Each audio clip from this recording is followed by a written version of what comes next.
Somewhere beneath your feet, right now, something is waiting, not moving, not breathing. It has not moved in longer than you can comfortably imagine. It has outlasted the mountains that once stood above it, worn down to hills, worn down to nothing. It has outlasted oceans that filled in, dried out, and filled in again. It has outlasted every living thing that ever loved it, hunted it, or feared it. It is not the animal anymore. Not really. The animal is gone, dissolved back into the earth millions of years ago. What remains is a copy, a stone echo of something that once had a heartbeat. And tonight, we're going to spend some time with these echoes, these strange and patient objects we call fossils, and ask a quiet question. What do they actually tell us? Not the textbook answer, the real answer, the one written slowly in stone. Get comfortable. Dim the lights if you haven't already. This is a long, slow walk through deep time, and there's no need to rush it. Here is something most people never stop to consider. Almost nothing that has ever lived has left behind a fossil. Death is common. Fossilization is not. For an animal to become a fossil, an almost absurd chain of coincidences has to occur, one after another, each one unlikely on its own. First, the creature has to die somewhere that its body won't simply be eaten, scattered, and weathered into nothing within days. A body left in open grassland is picked apart by scavengers, broken down by bacteria, bleached and cracked by sun within a single season. For fossilization to even have a chance, the body usually needs to be buried quickly. A riverbank collapsing, a flash flood, a sudden sandstorm, a slow sinking into a lagoon with no oxygen at the bottom to feed decay. Burial has to happen before decomposition finishes its work. Then comes the truly strange part. Over thousands of years, water carrying dissolved minerals seeps through the buried remains. Very slowly, molecule by molecule, those minerals replace the original organic material. Calcium gives way to silica, or pyrite, or calcite. The bone doesn't simply survive underground. It is rebuilt atom by atom in stone, so faithfully that under a microscope you can still see the microscopic structure of the original tissue, just made of something else entirely. Then it has to sit undisturbed for millions of years while continents drift, mountains rise, and oceans come and go without being crushed by tectonic pressure or melted by heat or simply eroded back to dust. And finally, this is the part people forget. Someone has to find it. Erosion has to expose it at exactly the right moment, in exactly the right place, and a person has to be walking by, looking down, paying attention. Scientists estimate that only a tiny sliver of 1% of all species that have ever lived left behind any fossil evidence at all. Which means everything you have ever seen in a museum, every skeleton, every skull, every claw, is not a typical specimen.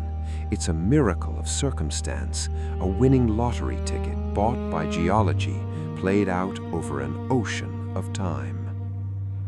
When most people hear the word fossil, they picture a skeleton, a skull in a drawer, ribs laid out on a table. But bones are only one chapter of a much larger story that stone can tell. Consider trace fossils. These aren't remains of the animal at all. They're evidence of behavior, frozen mid-action. A trackway of footprints pressed into ancient mud, hardened into rock, can tell researchers how fast an animal walked, whether it moved in a herd, whether an adult was flanked by juveniles staying close for protection. In some trackways, scientists have found the path of a smaller predator suddenly changing direction, then vanishing, a hint, never fully provable, of an ambush that happened in an instant, 60 million years before anyone was there to see it. Consider amber. Tree resin, sticky and slow-moving, occasionally traps something before it can escape, an insect, a feather, once in a great while a lizard curled mid-stride. The resin hardens over millions of years into a golden, transparent tomb, preserving details invisible in ordinary stone fossils. Wing veins, individual hairs, the last moment of an animal's life held in amber suspension. Consider coprolites, fossilized droppings. It sounds unglamorous, and it is, but coprolites are quietly some of the most information-dense fossils that exist. Cut one open, and you might find crushed bone fragments, revealing exactly what a predator had eaten in its final meal. Plant fibers reveal diet and season. In some cases, researchers have identified entire ecosystems of parasites living inside an animal that died millions of years before humans existed. And then there are the fossils that shouldn't exist at all by most intuitions about how the world works. Feather impressions so fine you can count individual barbs. Skin texture preserved in enough detail to reveal scale patterns. In rare specimens from a handful of extraordinary sites, scientists have even found fossilized pigment structures called melanosomes, tiny preserved capsules of color, allowing them to reconstruct not just the shape of a long-dead animal, but its actual coloring. Reddish-brown stripes on a small feathered dinosaur, countershading on the back of a marine reptile, colors that no living eye has seen in tens of millions of years, read back out of stone, like a message finally decoded. Some places on Earth are simply better at keeping secrets than others. Geologists call them Lagerstätten, a German word meaning roughly storage place. Sites where conditions were so exactly right for so long that they preserve an unusually complete record of an entire vanished world. In the Badlands of Montana and the Dakotas, ancient river systems buried the dead quickly and often, leaving behind not just isolated bones, but whole communities layered on top of one another like pages in a book, each layer a slightly different chapter of the same forgotten story. On the other side of the world, in northeastern China, ancient volcanic ash falls buried an entire ecosystem so gently and so completely that feathers survived. Not just bones with feather-like textures nearby, but the actual outline of plumage preserved in fine volcanic sediment finer than flour. It was here that scientists finally settled a debate that had simmered for over a century, proving beyond doubt that many dinosaurs, including some enormous predators, carried feathers, not scales, at least in part. In southern Germany, a fine-grained limestone quarry once sat at the bottom of a shallow, oxygen-starved tropical lagoon, so still and stagnant that almost nothing could survive on its floor to disturb a body once it settled there. The result is some of the most delicate fossils ever found.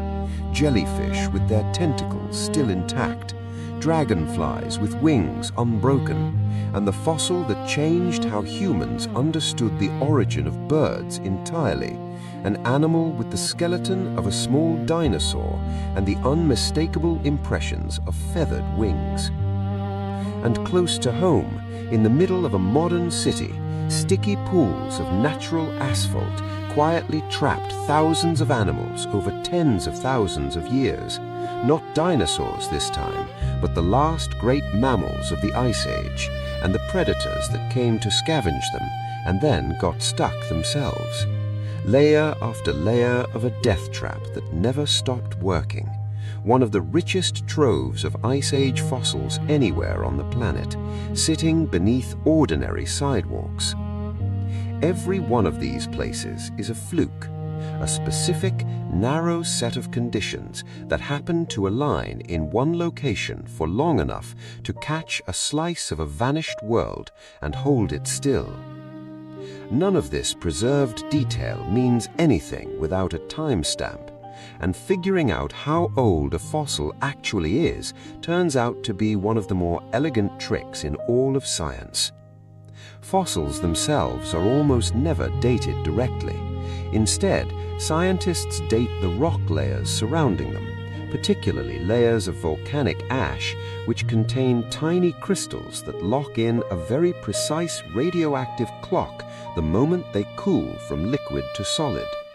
Certain radioactive elements decay into other elements at a fixed, unchanging rate, a rate that doesn't speed up or slow down regardless of heat, pressure, or time. By measuring the ratio of the original element to the element it decays into, researchers can calculate, often within a margin of just a few thousand years, exactly when that ash fell from the sky.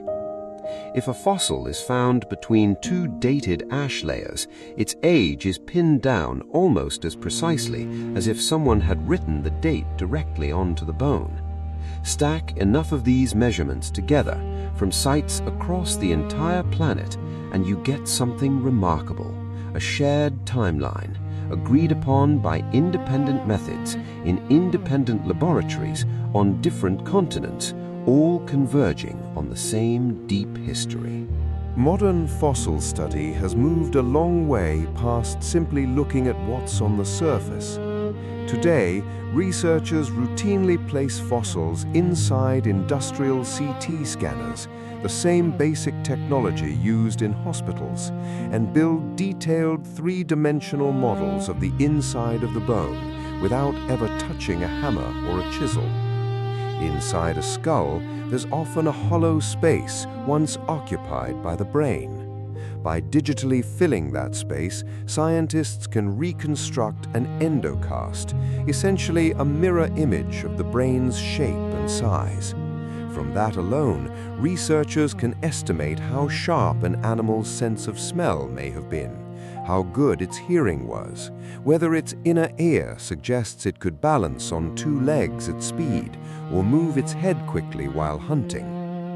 Slice a bone thin enough, and under a microscope it reveals something almost nobody expects: growth rings. Not unlike a tree, many animals lay down a new ring of bone tissue each year, a pause during lean seasons and a surge during abundant ones. Count the rings, and you can estimate an individual's age at death. Compare the spacing between them, and you can see when its growth accelerated, when it slowed, when it suffered an illness or an injury severe enough to leave a mark that lasted for tens of millions of years. Even the rough, scarred surfaces where muscles once attached to bone tell a story, revealing how powerful a bite may have been, how a limb moved, whether an animal was built for a sudden burst of speed or the slow, steady effort of a long journey. None of it is guesswork in the way people sometimes assume.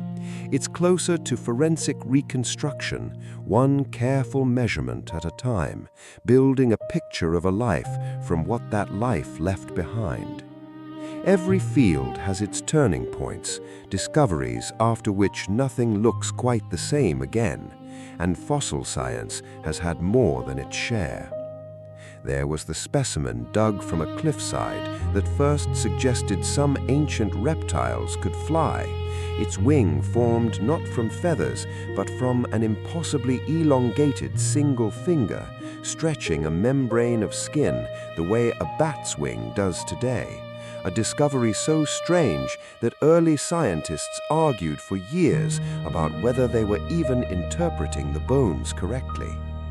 There was the discovery of a small dinosaur skeleton, curled protectively in a nest with a clutch of eggs nearby, evidence that some species cared for their young in ways scientists once assumed only birds and mammals bothered with. It quietly reshaped how an entire generation of researchers thought about dinosaur behavior, moving them from cold, instinct-driven reptiles in the popular imagination towards something closer to attentive parents. There was the discovery more than once of two skeletons found locked together, a predator and its prey, seemingly frozen in the final seconds of a struggle that ended in mutual burial before either could be scavenged. Moments like that are rare almost beyond words, a snapshot of a single afternoon, tens of millions of years ago, preserved with a clarity that feels almost like eavesdropping. Each of these finds did more than add a specimen to a shelf. Each one quietly rewrote a paragraph in every textbook that came after it. Fossil hunting used to mean walking slowly across exposed rock, scanning the ground for a color or texture slightly out of place. That skill still matters enormously and always will, but the tools around it have quietly transformed. Researchers now use drone photography and satellite imaging to scan enormous stretches of exposed rock for promising formations before a single boot touches the ground, narrowing down years of blind searching into weeks. Machine learning models, trained on thousands of known fossil images, can sift through that imagery and flag subtle patterns a tired human eye might miss entirely. In a handful of specialized facilities, fossils are studied using particle accelerators, focusing beams of light powerful enough to reveal individual cells preserved inside the stone, imaging so precise that it can occasionally detect the chemical signature of ancient proteins, faint organic traces that have somehow survived tens of millions of years. Every year, the picture gets a little sharper, a little more of the story that seemed permanently lost gets recovered. And every year, somewhere on Earth, a rock that has been waiting patiently for 60 or 80 or 200 million years finally gets noticed by someone looking down at exactly the right moment. Every fossil is, in a sense, a letter that was never meant to be read.